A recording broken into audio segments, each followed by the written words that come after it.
আমন্ত্রণ জানাচ্ছি ভোটের অঙ্কে। আপনাদের সঙ্গে আছি আমি মাহবুব হাসান। আমরা কথা বলছি দাবার অঙ্ক নিয়ে। দাবার অঙ্ক বড় জটিল, চাল দিতে হয় ভেবে চিনতে। আর তার চেয়েও বড় জটিল ভোটের অঙ্ক। সামনে থাকে অনেক প্রার্থী, অনেক দল, থাকে অনেক মত, গোত্র আর আঞ্চলিক নানা ফ্যাক্টর।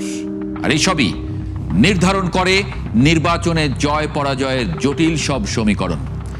আজ আমরা চট্টগ্রামের 5টি আসনের ভোটের হিসাব মিলিয়ে দেখব। চট্টগ্রামের 16টি সংসদীয় আসনের মধ্যে চট্টগ্রাম 9 কোতোয়ালি, এই আসনটির দিকে সারা বাংলাদেশের নজর থাকে। কারণ এখানকার ভোটাররা সরকারের সাথে থাকতে পছন্দ করে। যে দলের প্রার্থীকে ভোটে তারা জয়ী করেন সেই দলই সরকার গঠন করে। আবার সেই সংসদ সদস্য সরকারের মন্ত্রিসভায়ও স্থান পান। এখানে বিএনপি থেকে এবারে আবু সুফিয়ান নির্বাচন করছেন এবং জামায়াতের যিনি প্রার্থী ছিলেন তার মনোনয়নপত্র দ্বৈত নাগরিকত্ব থাকার কারণে বাতিল হয়েছে, যদিও তিনি আপিল করবেন বলে জানিয়েছেন। চট্টগ্রাম 9 আসন নিয়ে আমরা কথা বলছিলাম। চট্টগ্রাম 6 রাউজান আসন নিয়ে একটু কথা বলতে চাই। এখানে 1991 সাল থেকে 2008 সাল পর্যন্ত বিএনপি জিতেছে শুধু 2 বার, আওয়ামী লীগ জিতেছে 2 বার, আর একবার সালাউদ্দিন কাদের চৌধুরী এনডিপির হয়ে এখানে জিতেছিলেন। পরবর্তীতে তিনি বিএনপিতে যোগদান করেন এবং এই আসনে বিএনপির 2 প্রার্থীর মনোনয়ন এখন পর্যন্ত বৈধ হয়েছে। 2 জন, গিয়াসউদ্দিন কাদের চৌধুরী বিএনপি নেতা এবং সাবেক এমপি এই আসনের, তিনি নির্বাচনে মনোনয়নপত্র বৈধ হয়েছে তার। একই সঙ্গে চট্টগ্রাম উত্তর জেলা বিএনপির সাবেক আহ্বায়ক গোলাম আকবর খন্দকার, তিনিও এই আসনটি থেকে নির্বাচনে মনোনয়ন জমা দিয়েছেন এবং বিএনপি থেকে তিনি মনোনয়ন পেয়েছেন। যে কোনো একজন এখানে নির্বাচন করবেন। এটি ব্যাপক চাঞ্চল্য তৈরি করেছে চট্টগ্রাম তো বটেই, সারা বাংলাদেশের মানুষের মধ্যে। আমরা যদি একটু ভোটের অঙ্ক দেখে নেই চট্টগ্রাম 6 আসনটির।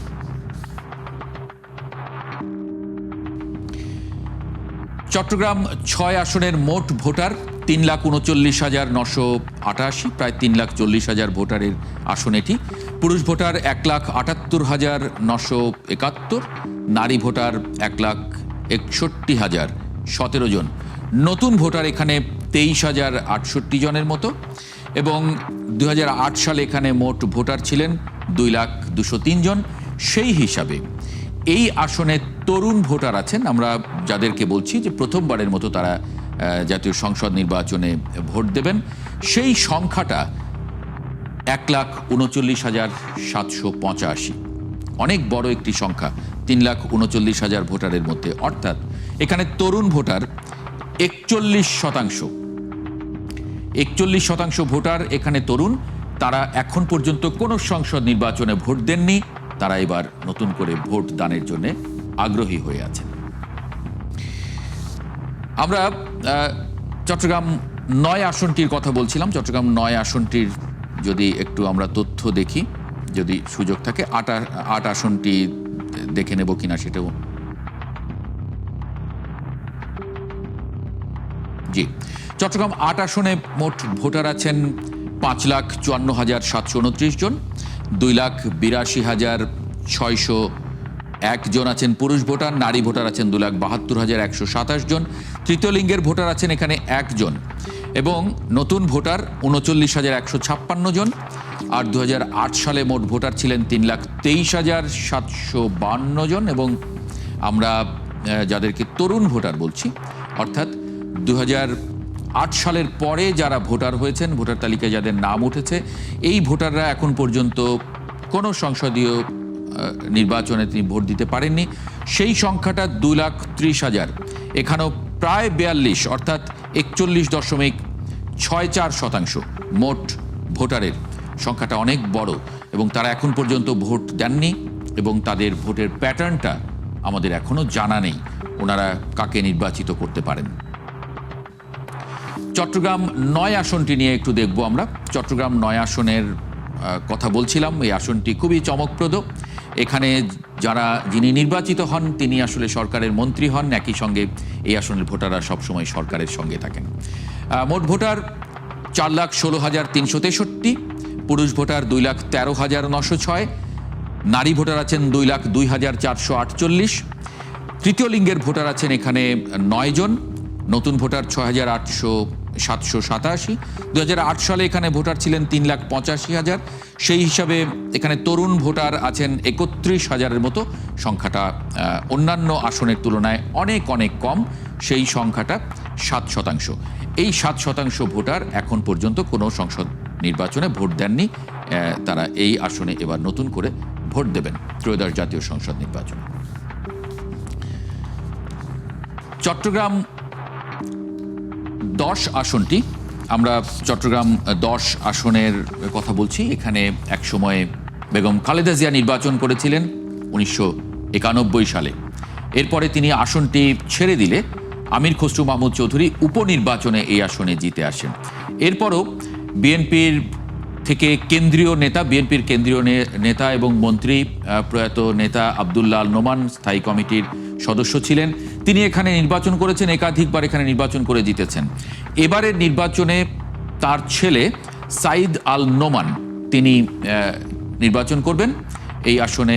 আমির খসরু মাহমুদ চৌধুরী তিনিও মনোনয়ন চেয়েছিলেন, কিন্তু তাকে চট্টগ্রাম 11 আসনে মনোনয়ন দেওয়া হয়েছে, বন্দর আসনে। সেটা নিয়ে কথা বলছি। আমরা চট্টগ্রাম 10 আসনের একটু ভোটের হিসাবটা দেখে নেই যদি। চট্টগ্রাম 10 আসনে মোট ভোটার 4,92,582 জন এবং এখানে পুরুষ ভোটার আছেন 2,49,936, নারী ভোটার আছেন 2,42,617। তৃতীয় লিঙ্গের ভোটার আছেন এখানে 29 জন, নতুন ভোটার 6,779। 2008 সালে এখানে 4,33,949 জন ভোটার ছিলেন। তরুণ ভোটার এখানে 58,633 জন।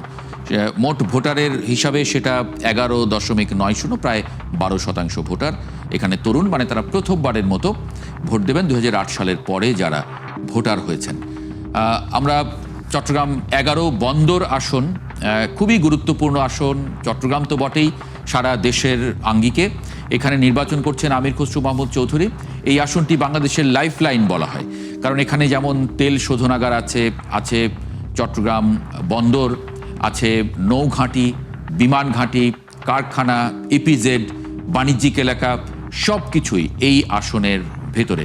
এখানে আমির খসরু মাহমুদ চৌধুরী আগেও নির্বাচন করেছেন, আগেও জিতেছেন এই আসনে। আওয়ামী লীগ এখানে 3 বার জিতেছে। আওয়ামী লীগ নির্বাচনে না থাকায় এখানে স্বাভাবিকভাবেই বিএনপি সুবিধা পাবে, সেটা আমরা দেখতে পারি। এবার একটু হিসাব নিকাশটা যদি দেখে নিই চট্টগ্রাম 11 আসনের। মোট ভোটার 4,95,278 জন, পুরুষ ভোটার আছেন 2,52,333, নারী ভোটার আছেন 2,42,942 জন, তৃতীয় লিঙ্গের ভোটার আছেন 3 জন। এখানে ভোটার কমেছে 6,779 জন। 2008 সালে মোট ভোটার এখানে ছিল 2,16,561। সেই হিসাবে এখানে তরুণ ভোটার 2,78,717 জন, অর্থাৎ এই আসনটিতে তরুণ ভোটার আছেন 56% মোট ভোটারের। সুতরাং এখানে একটা অনেক অনেক বড় আসন, এবং এই 56% ভোটারের যে প্যাটার্ন, ভোট দেওয়ার যে ধরন, তাদের যে পছন্দ, সেটা সম্পর্কে আমাদের এখনো কারোরই কোনো কিছু জানা নেই, কারণ তারা কখনো ভোট দেননি।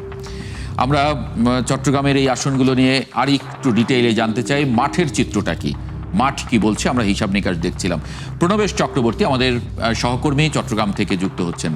প্রণবেশ, চট্টগ্রামের বেশ কয়েকটি গুরুত্বপূর্ণ আসন নিয়ে কথা বলছি, যেমন চট্টগ্রাম 11 আমির খসরু মাহমুদ চৌধুরী নির্বাচন করছেন, বন্দর আছে, এমনকি বাংলাদেশের লাইফলাইন বলা যায় আসনটি। একই সঙ্গে আরেকটি আসন চট্টগ্রাম 9, এনারা সব সময় আসলে সরকারের সঙ্গে থাকেন। এনারা কি আগে থেকে বুঝতে পারেন যে কারা নির্বাচনে আসছেন, সেই হিসাবে ভোট দেন, নাকি ওনারা ভোট দেন বলে তারা আসলে সরকারে আসেন? মিথটা কি? চট্টগ্রাম 11 আসন যদি বলি, সেটি হচ্ছে চট্টগ্রামের, আপনি যেটা বলেছেন, এটি লাইফ লাইন। এবং এখানে এবার একটু দেখবেন যে আমি শুনতে পাচ্ছি না প্রণবেশকে। জি প্রণবেশ, এখন শুনতে পাচ্ছি। আমাকে থ্যাংক ইউ। আমি যেটা বলছিলাম, চট্টগ্রাম 11 আসন, এটি একেবারেই সারা দেশের একটি লাইফ লাইন। এখানে চট্টগ্রাম বন্দর থেকে শুরু করে সবকিছুই, অর্থাৎ গুরুত্বপূর্ণ যত স্থাপনা রয়েছে, বিমানবন্দর, বিমান ঘাঁটি, নৌঘাঁটি, ইপিজেড এবং বাণিজ্যিক এলাকা, আগ্রাবাদ সহ গুরুত্বপূর্ণ সকল স্থাপনা কিন্তু এই আসনটিতে। ফলে এখানে যেহেতু ব্যবসা কেন্দ্রিক একটা বিষয় রয়েছে, ফলে এটার নজর, সারা বাংলাদেশের নজর এটার প্রতি থাকে। এবার এখানে মূলত জামাত এবং বিএনপির মধ্যে লড়াই হবে। বিএনপির হেভিওয়েট প্রার্থী আমির খসরু মাহমুদ চৌধুরী এখান থেকে নির্বাচন করছেন। দেখবেন এবার কিন্তু এখানে ভোটার কমেছে। এর কারণ হচ্ছে এখানে অনেক পরিযায়ী শ্রমিক রয়েছেন, নানান কলকারখানা, ইন্ডাস্ট্রিতে তারা কাজ করেন। তারা হয়তো এখানে অনেকে ভোটার হয়েছিলেন, পরবর্তী তারা যদি অন্য কোথাও চলে যান, বাইরে চলে যান, গ্রামে চলে যান, সেক্ষেত্রে তারা ভোটার এলাকা শিফট করেন। এই কারণে এবার এই বছর কিছুটা কমেছে, প্রায় 5 থেকে 6 হাজার ভোটার কমে গেছে। যদিও এটি 2008 সালের তুলনা যদি আমরা করি, কিন্তু এখানে কিন্তু প্রচুর নতুন বা তরুণ ভোটার রয়েছেন, তারা কিন্তু নির্ধারক হয়ে উঠবেন নিঃসন্দেহে। শ্রমিকরা এবং নারী ভোটাররা এখানে কিন্তু একটা নির্ধারক, কারণ এখানে প্রচুর ইন্ডাস্ট্রি রয়েছে, প্রচুর গার্মেন্টস রয়েছে, কলকারখানা রয়েছে, সেখানে প্রচুর নারী শ্রমিক এখানে কাজ করেন বলে এই চট্টগ্রাম 11 আসনটিতে নারী ভোটাররা কিন্তু একটা বিশাল ফ্যাক্টর হিসেবে কাজ করবে। ফলে তাদেরকে যারা টানতে পারবেন, তারা তাদের দিকেই জয়ের পাল্লা ঝুঁকে থাকবে নিঃসন্দেহে।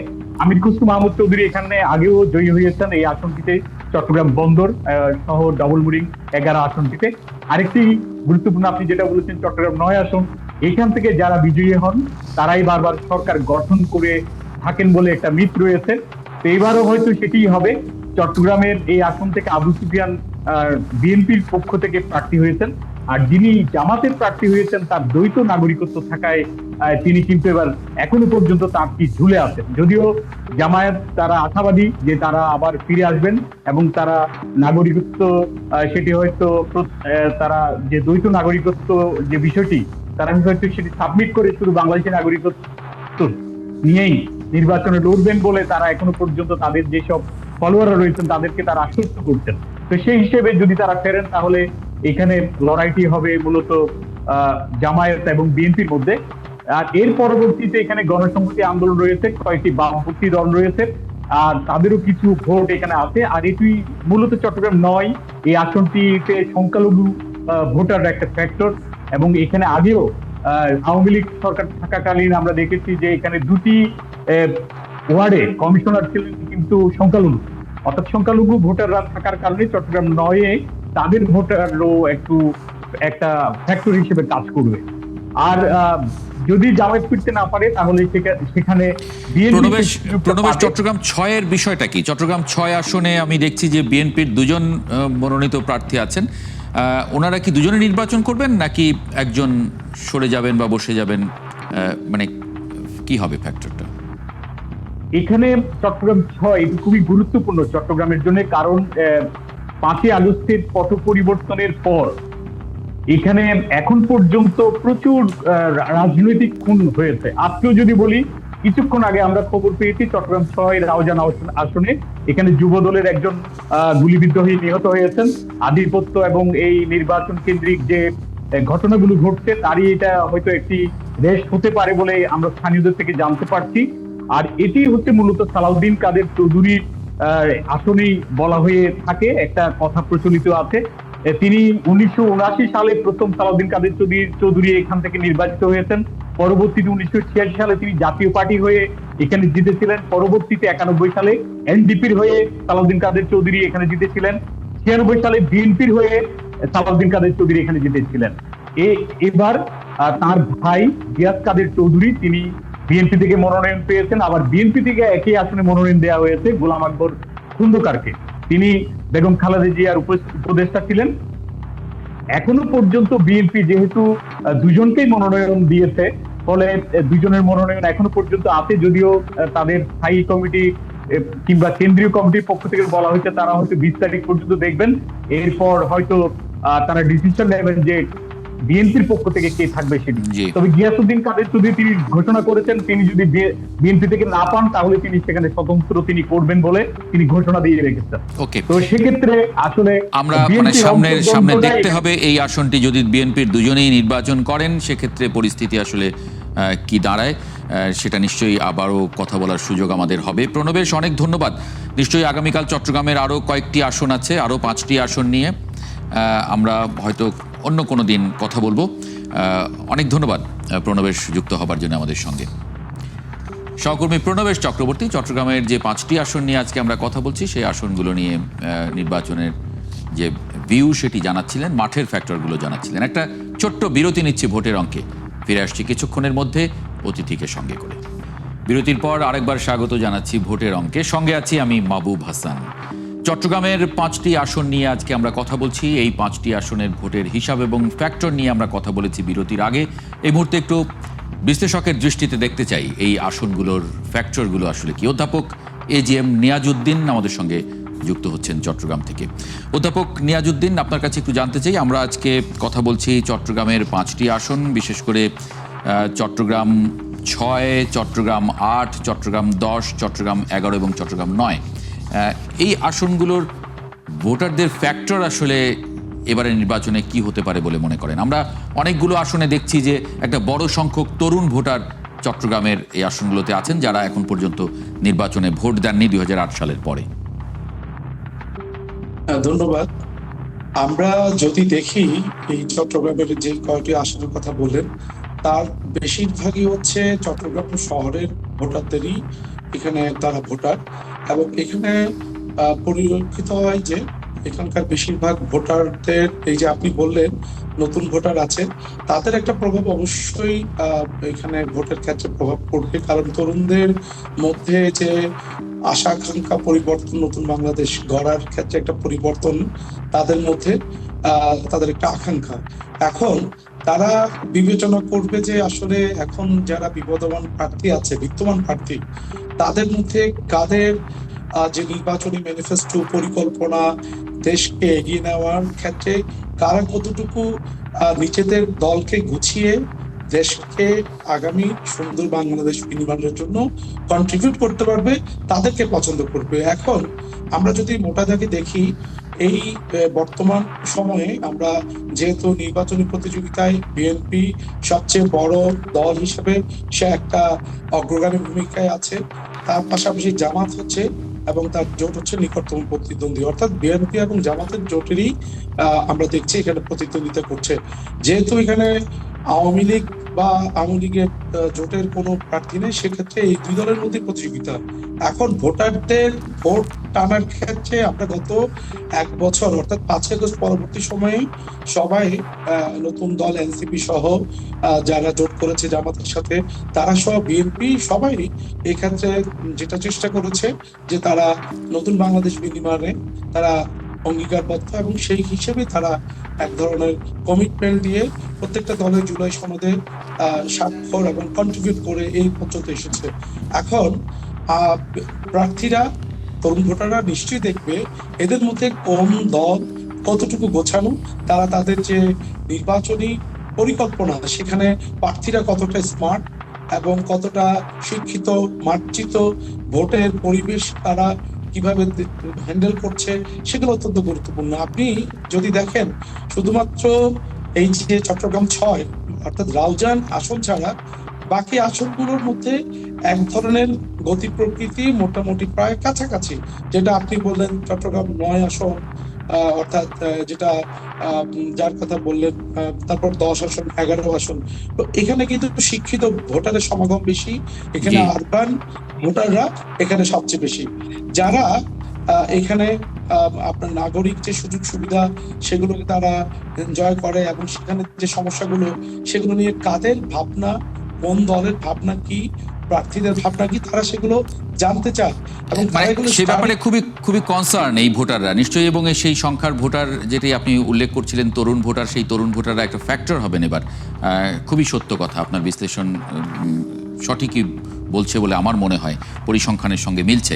অনেক ধন্যবাদ অধ্যাপক এজিএম নিয়াজউদ্দিন যুক্ত হবার জন্য ভোটের অঙ্কে। দর্শক, আপনাদেরকেও ধন্যবাদ জানাচ্ছি সঙ্গে থাকার জন্য। আমরা আমাদের মতো করে অঙ্ক মিলিয়েছি, আপনার ভোটের অঙ্ক মেলাতে হবে আপনাকেই। কোন হিসেবে তা মেলাবেন সেটা আপনিই ভালো জানেন। দেখা হবে আগামীকাল রাত 10টায় অন্য কোনো জেলা, বিশেষ করে মানিকগঞ্জের আসনগুলো নিয়ে। সরাসরি সংবাদ এবং অনুষ্ঠান দেখতে চোখ রাখুন 71-এর ফেসবুক পেজে এবং সাবস্ক্রাইব করুন 71-এর ইউটিউব চ্যানেল। 71-এর সঙ্গে থাকুন।